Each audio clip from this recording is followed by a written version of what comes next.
आचार्य जी, मुख्य अतिथि महोदय और एसएमसी प्रधान, अध्यापक साथी, प्रिय विद्यार्थियों, सभी को गणतंत्र दिवस की हार्दिक शुभकामनाएं, बधाई। और मैं नमन करता हूं हमारे शहीदों को और संविधान निर्माताओं को, जिनकी वजह से इस गणतंत्र दिवस का अस्तित्व है और इसे हम मना पा रहे हैं। मैं स्पष्ट करना चाहूँगा कि गणतंत्र, आपको पता होना चाहिए, गण जमा तंत्र। गण का अर्थ है समूह, तंत्र का मतलब व्यवस्था,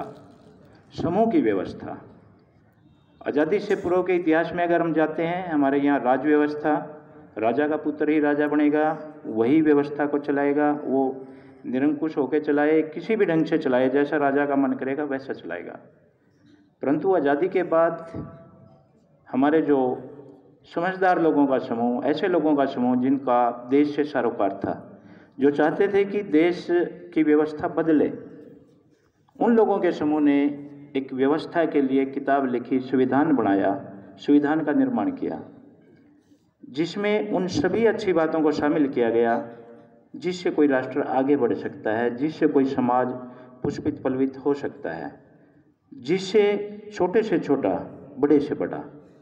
छोटे से छोटे का मतलब जन्म से नहीं, गरीबी से और अमीरी से, छोटे से छोटा और बड़े से बड़ा व्यक्ति समान अधिकारों के साथ जी सके,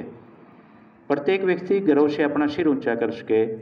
कहीं भी उसे यह आभास ना हो कि मेरे पास पैसे कम हैं तो मैं पिछड़ा हूँ, कहीं भी किसी पैसे वाले को यह आभास ना हो कि मेरे पास पैसे हैं, मैं किसी चीज़ को खरीद सकता हूँ, देश को खरीद सकता हूँ, जनभावना को खरीद सकता हूँ।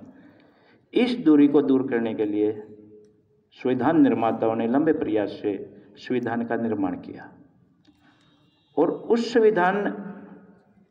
निर्माण के उद्देश्यों को लागू करने के लिए 26 जनवरी 1950 को भारत ने घोषित कर दिया कि भारत एक गणतंत्र राज्य है।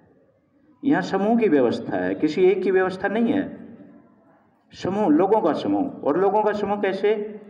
कि हम लोगों को चुन के ऊपर भेजते हैं, एमएलए एमपी चुनते हैं, सरपंच चुनते हैं, मेंबर चुनते हैं, अपने यहाँ भी जैसे एसएमसी प्रधान चुनते हैं,